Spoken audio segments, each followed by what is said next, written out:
What if I told you I can give you some pointers on how to be successful with any kind of drafting strategy when it comes to fantasy football?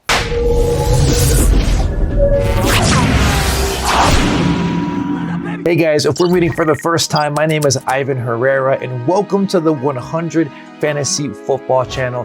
The mission of this channel is to bring purposeful community that'll help you be successful in fantasy football. So, I do a lot of mock drafts. I do a lot so I can be prepared and I can get an understanding of where players are going.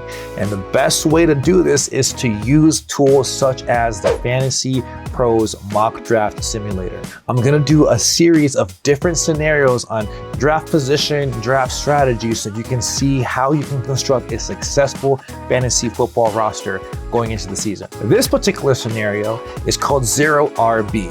Now, if you don't know what Zero RB is, here's a slight definition of what this means. Zero RB, though not really as popular as it was a couple years ago, is a strategy where in the first 4 or 5 picks of your draft, you decide not to go with the running back position. Earlier in fantasy, it used to be really conventional, and it still is almost to this day, to make sure that you get a running back within your first 2 picks of your draft. Zero RB obviously goes away from this strategy. You tend to go wide receiver heavy, or even get one of the elite tight ends, and you may even consider getting a quarterback within the first 4 rounds of the draft. Now, this strategy is really popular amongst point per reception leagues, but I think it could still bring value if you know exactly what players to choose from. Now, I wouldn't recommend this strategy if you're in the top 5 when it comes to the draft, but I would consider it if I'm in picks 6 through 12. Here are 6 different scenarios where not only did I draft a Zero RB strategy, but I also got at least a 90 on my average score after my mock drafts.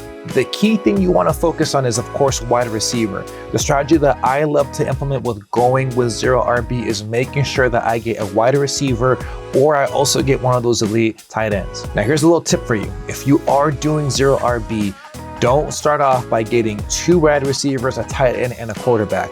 What I typically do is I like to come out with a ratio of 3 to 1, which basically means I'll get 3 wide receivers, or I'll get 1 tight end, or 1 quarterback. I will not get 2 wide receivers, a quarterback, and a tight end, because I'm already gonna be depleted with depth. So if I'm gonna go all in, especially in PPR, I will wanna make sure that I'm securing 3 solid pass catchers, which can be either a 3 wide receivers and a tight end, or I'd go with 3 wide receivers and a quarterback, never both. Well, hey guys, that's the end of this video. Please let me know if there's any strategies you want me to try out, so that way I can show you how to draft a successful fantasy football draft regardless on where you're picking and the strategy that you are gonna go with. Hey guys, thank you so much for making it to the very end of this video. If you found value in it, be sure to hit that like button. Also, be sure to subscribe, hit that notification bell so that you are notified whenever I upload or go live. I'll see you guys in the next video.